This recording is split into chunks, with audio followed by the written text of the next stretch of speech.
아직 찾지 못했다면 계속 찾으세요. 안주하지 마세요.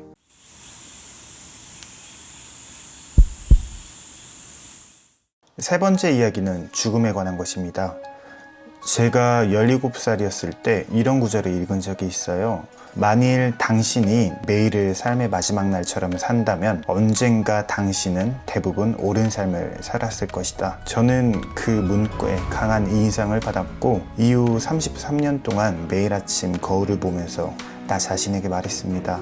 만일 오늘이 내 인생의 마지막 날이라면 내가 오늘 하려는 것을 할까? 그리고 여러 날 동안 그 답이 아니오라는 것으로 이어질 때 저는 무언가 바꿔야 한다는 걸 알게 되었죠. 내가 곧 죽을 것이다 라고 생각하는 건 저에게 큰 결정들을 내리는 데 도움을 준 가장 중요한 도구였습니다. 모든 외부의 기대들, 모든 자부심, 모든 좌절과 실패의 두려움, 이런 것의 모든 것들은 죽음 앞에서는 아무것도 아니기 때문에 진정으로 중요한 것만을 남기게 됩니다. 당신이 죽을 것이라는 걸 기억하는 것은 당신이 어떤 잃을 것이 있다는 생각의 함정을 피하는 가장 좋은 길이라고 생각합니다. 여러분은 이미 죽음으로부터 자유롭지 못합니다.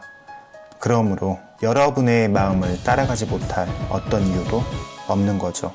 약 1년 전 저는 암 진단을 받았어요.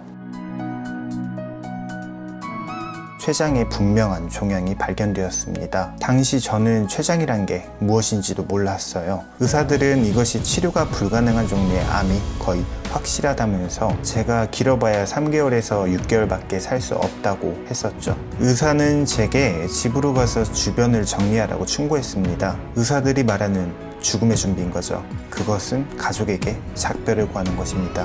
저는 진단을 받고 와서 하루 종일 생각했습니다. 그날 저녁 저는 저녁 늦게 목구멍을 통해 내시경을 넣는 조직 검사를 받았습니다. 몇 점의 세포를 췌장에서 떼어내 조사를 했는데 의사들은 놀랍게도 저의 경우 매우 드물게도 수술로 치료할 수 있는 종류의 췌장암임을 밝혀졌다고 아내에게 말했죠. 그렇게 저는 수술을 받았고 지금은 괜찮아졌습니다. 이것이 제가 죽음에 가장 가까이 간 경우였어요. 그런 과정을 겪어보니 죽음이 때론 유용하다는 것을 지적 개념으로만 알고 있었던 때보다는 좀 더 확신을 갖고 말할 수 있습니다.